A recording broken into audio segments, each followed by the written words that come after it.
Това е менюто на Карлос Насар. Това е въпрос. Най-често телешко, свинско и сьомга. Това е най-често телешко, свинско и сьомга. Това е. Ум или сила? Сила. Милиони българи гладуват. Милиони мръзнат. Десетки просят и спят на улицата. За тях няма пари, нали? За вашите майки и бащи, баби и дядовци няма пари. Докато уж елитни спортисти, повечето чужденци се тъпчат с телешко и сьомга. Браво, страшен народ. За измамна слава предавахте родителите си. За да си видите трибагреника как се развява по телевизията.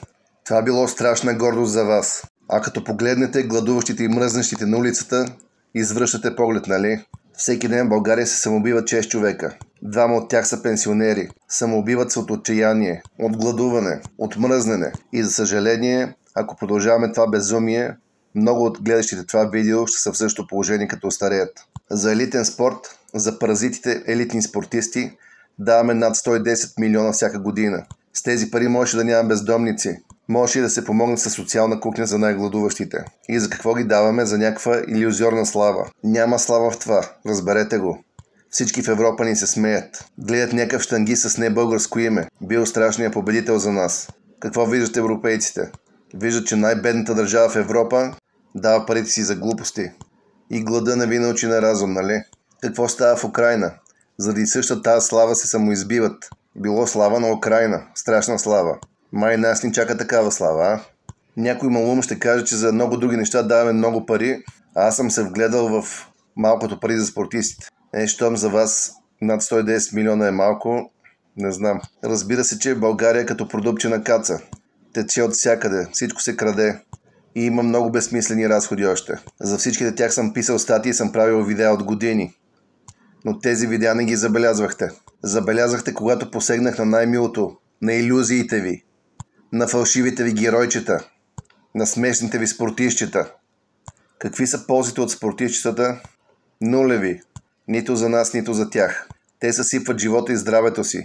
Не учат и затъпяват. Ако станат известни, се пропиват и другират. Ако не станат известни, пак същото. Много от тях станаха и престъпници. Елитните ви спортистчета унищожиха България през 90-те.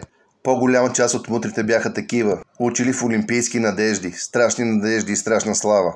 Спортистчетата рекетираха, пребиваха и отвличаха хората, които можеха да създадат средна класа в България. И сега сме най-богата държава в света. Пребиваха и убиваха журналистите, за да не разкриват далаверите на властта. За да може чуждите агенти по-лесно да ни предадат и продадат. Страшна слава, нали? Страшни герои на България. Някои казват, че като гледали спортистите, децата нямало да стават наркомани. Като гледат наркомана на Сарли, където го хванаха с наркотици. При това избяга с колата си и изкараше с 160 км в населено място. Сириз да пребие и убие някой от вас. Такива ли да стават децата ни? Колите спортист не се компрометира. Около кого нямаше скандали? Това ли ви е пример за децата ви? Около този мизерен елитен спорт е пълно с други паразити, обслужващ персонал. Лекари вместо да лекуват хората, по цял ден не правят нищо и от време на време лекуват елитните спортисти. Това бил лекара на отбора. Лекари трябва химици, които да забъркват допинга, да кажат, че да не ги хванат.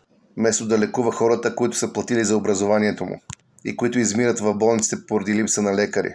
Следващия път, като чакате за лекар, като чакате за линейка и тя дойде късно, си спомнете думите ми. Не, това не е проклятие към вас. Това е ежедневието на България. Чакал съм час и половина да дойде линейка за умиращ човек, който не може да бъде преместван поради недосиг на лекари, докато другите им колеги, лекари, лекуващи уж спортистите, по цял ден не правят нищо и чакат някой да си навехне кръчето. Безумие, нали?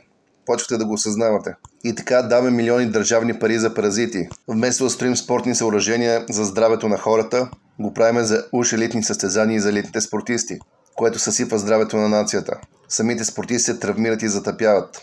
Много от тях стават престъпници. Много от тях се пропиват и стават наркомани. Лош пример са за децата.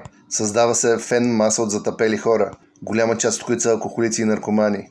Съсипване и геноцид на нацията.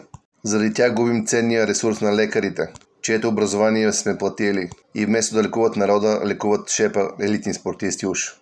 До кога ще продължава това безумие? Докато има такива, които го подкрепят, разбира се. Събужди се народа и промени съзнанието си. Това ще промени и живота ти и ще имаш бъдеще. Иначе си измрем за едната гола слава.